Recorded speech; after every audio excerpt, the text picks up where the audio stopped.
السلام عليكم ورحمة الله وبركاته. خوتي المغاربة، كنتمنى من الله كلشي يكون بخير وعلى خير وبصحة جيدة.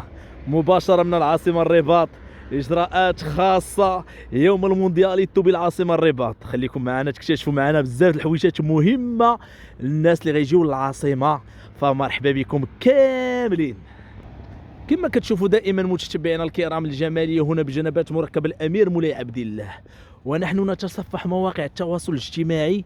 يظهر لنا جليا أن هناك إجراءات خاصة يوم المقابلة. نتحدث عن المقابلة، فنتحدث عن الطريق الوطني رقم 1 بين مدينة تمارة والمطار اللي كيدخل طريق السيار الدار البيضاء واللي كيدير الرباط طنجة.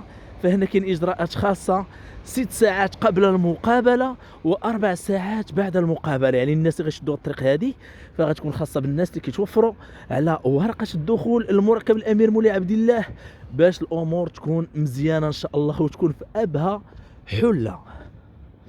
يا سلام، أجواء رائعة هنا بالعاصمة الرباط.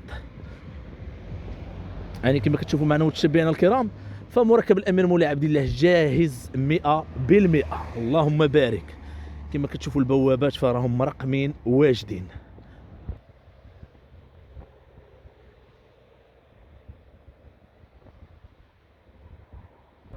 كما كتشوفوا معنا متشبعينا الكرام، فالبوابات تظهر بصورة جميلة. هنا شفنا رقم 10، هنا رقم 9 و8، هنا أرقام متعددة للبوابات الخاصة إن شاء الله لولوج مركب الأمير مولاي عبد الله. فكنقول لكم الحمد لله، الأمور تبشر بالخير مع الجماهير التي ستتوافد إن شاء الله المركب الأمير مولاي عبد الله، إلا أنها تلتزم بالأمور اللي خاصة تلتزم بها، وإن شاء الله غتكون أمور ممتازة.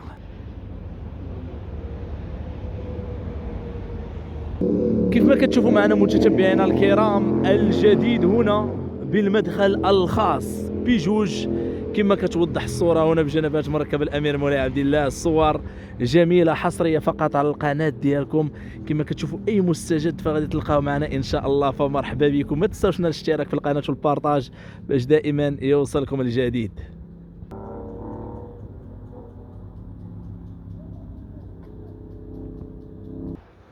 نقطة مهمة بغيت نشير لها، خليت الملعب ديال مركب الأمير مولاي عبد الله في الخلف ديالي، وهنا غادي في الاتجاه ديال تمارة وغادي في الاتجاه ديال حديقة الحيوانات. بغيت نشرح واحد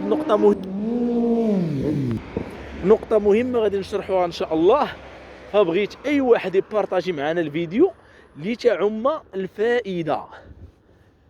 أنا غنحاول نقربكم أكثر من هاد الزاوية وغنشد لكم الصورة من الزاوية الأخرى من الرون بوين. خليكم معنا.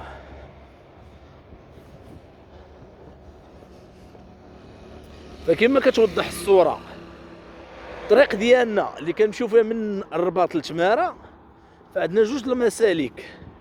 هاد جوج المسالك ما كيبقاوش غاديين مقادين مباشرة، فكنشوفوا انهم غاديين وكيزيروا اليمين، وكنشوفوا السرعة محددة في 60. هنا كنقولوا نقصوا السرعة باش الامور تكون مزيانة، لان الطريق العادي اللي مولفين كيمشيو عليها الناس ولات انتيردي، والخط متصل وبزاف الناس ما كيردوش ليها البال. حاليا ما كيردوش ليها الناس البال، والخط متصل فردوا البال. كتشوفوا الفلاش جاي في الاتجاه المعاكس.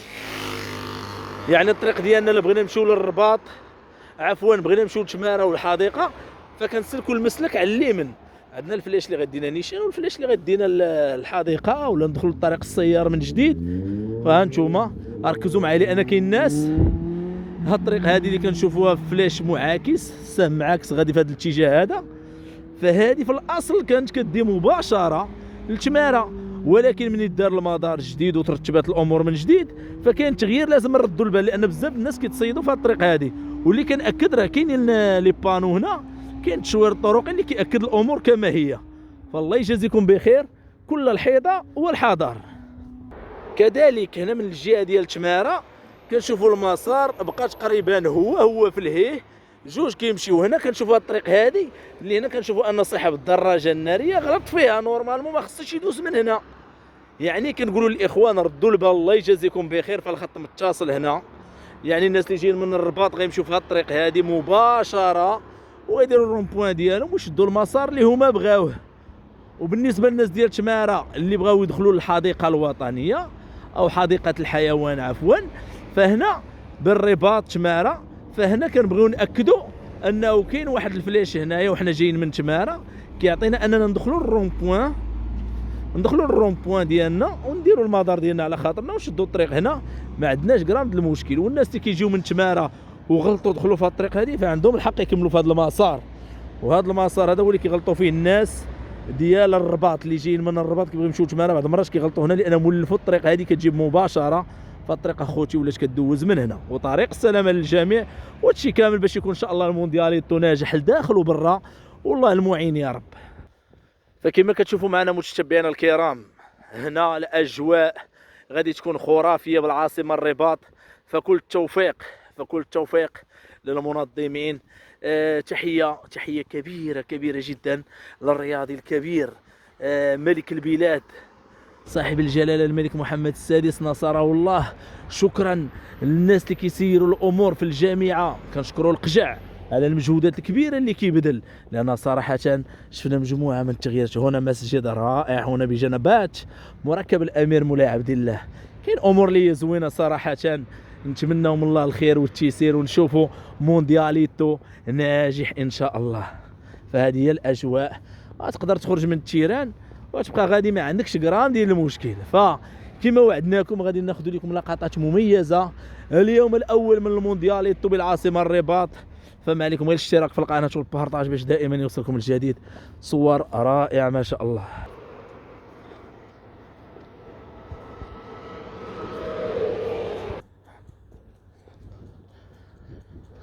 كما كتشوفوا معنا متتبعينا الكرام، اجواء ممتازه هنا بجنبات مركب الامير مولاي عبد الله، صور رائعه. كنتمنى من الله انه دائما تكون المواكبه، واكيد تظاهرات كبرى قادمه ان شاء الله بمجموعه من النقط بربوع المملكه.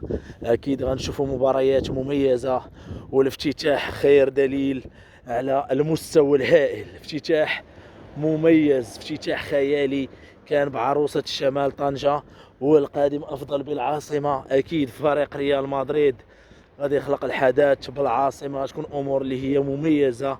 فنتمنى من الله ممثل الكره المغربيه انه يكون في المستوى المطلوب ان شاء الله، وتكون نتائج مميزه، ولما لا الوصول للنهائي وتحقيق حلم الموندياليتو.